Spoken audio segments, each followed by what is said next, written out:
Hi there, it's Josephine. I'm back again on my live feed at The Good Enough Mum, which I do every Tuesday at 9:15. So welcome back. And today what I wanted to talk about was all about listening. And this is something that's been a thought that's been sparked off in my life due to something that happened last week. I belong to a writing group, and last week I decided to share something that was very personal to me. It's an unpublished blog, and I wanted to try it out with a group of people that I regularly share my writing with to see what sort of reaction I got from it. So I started to read my blog, and what I hadn't realised was it was so intensely personal that as soon as I started to read it, I started to cry. And in fact, as I started to cry, everyone else in the group started to cry as well, because it was a very personal blog. And afterwards we sat around and we talked about it, and I actually received a lot of kindness and compassion from the other people in the writing group. And when I came home, I thought about it some more, and I realised that some of the people there who'd been extremely kind and had really got where I was coming from with my blog were people that perhaps I haven't trusted so much in the past. And the reason for that is that we've got quite different opinions about life. And I'd allowed those things to colour my expectations of the people around me. And I realised that often I don't allow them just to be themselves. And for me, last week was an object lesson in really listening and really hearing people. And I realised that what I often do is that I don't actually really listen to people. What I do is that I allow my own assumptions about the way I think people are to colour what I'm hearing. And it just seems so important to me to think about this. How often when we're listening to people, do we truly listen to people? Are we listening to hear them? Or are we actually listening just to react to them? Are we listening to have our assumptions about them confirmed?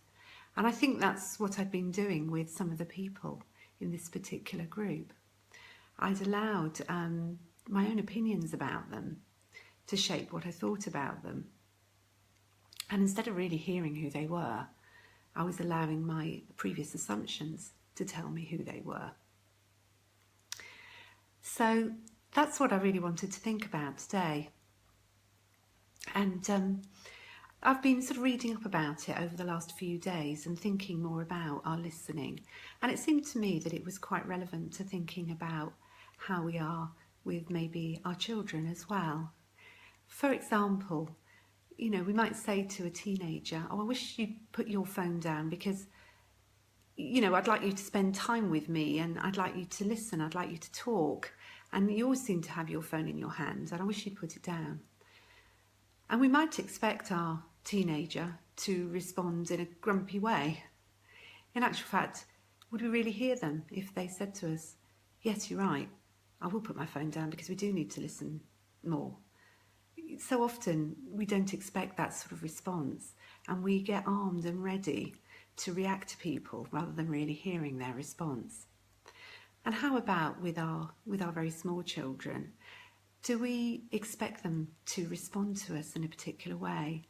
Are we allowing our views of them to colour the way we react to them and the way we treat them? If we think that they're badly behaved, are we always looking for their bad behaviour? And are we ready to react to that bad behaviour rather than perhaps being open to them and really listening to them and trying to hear what's going on for them in that moment? It seems such an important thing to think about. Are we listening to react or are we listening to learn? Another really useful thing I read was about resistance and noticing when we have resistance in ourselves to particular people or events, things that are happening around us. And just to notice, are we tensing up when we hear something, or are we tensing up with particular people? And to just notice that, not in a judgmental way, not to be cross with ourselves, but to think, what's going on for me here? Why am I tensing up? What is it about this situation or this person that's making me tense? Quite often I think it can be It can be fear that's making us tense. And we're coming from a place perhaps of thinking that we have to defend ourselves, and that might be because we're not feeling good enough. Or we're thinking, you know, what are people going to think as we're in the middle of the supermarket with a tantruming toddler?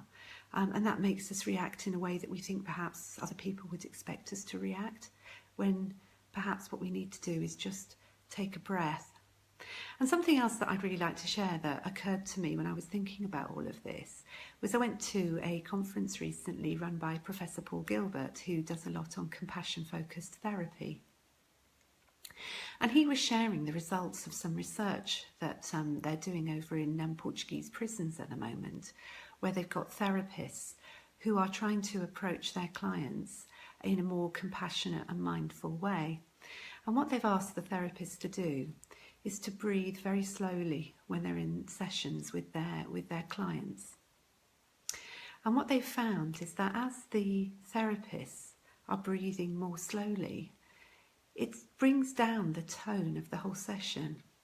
And not only are the therapists feeling calmer, but the prisoners who are having the therapy are calmer too. And I just find that an absolutely fascinating research result, because I think what it's showing is that the therapists are, because they're slowing down, they're not applying their mind so much to what they're hearing. They're really listening. They're not listening to react, they're listening to learn. And that's actually giving the clients the opportunity to really express themselves. And I think that that is what's helping their sessions to feel a lot calmer, because there isn't the need to be so sort of violent in our expression if we're actually listened to at a really deep level. And I wonder if that's true for all of us, not just for those therapists working in the prisons, but in all of us in our lives. If we truly listen to learn rather than to react, if we try and let go of our assumptions about people, then how might that change our interactions with them? And it seems as relevant to mothers at home as it does to therapists working in prisons, and perhaps to people who are working in their daily lives in an office. How many times do we listen to really hear, or actually listen to confirm our assumptions about people? And how different might it be for us if actually we truly listened? So that's my thought for today.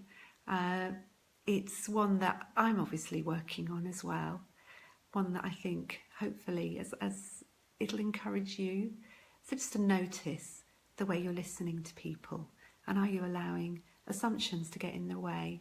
Notice where the resistance is showing up in your body, and try and breathe. And thank you for your encouragement. Thank you, Saz. See you next week. Bye.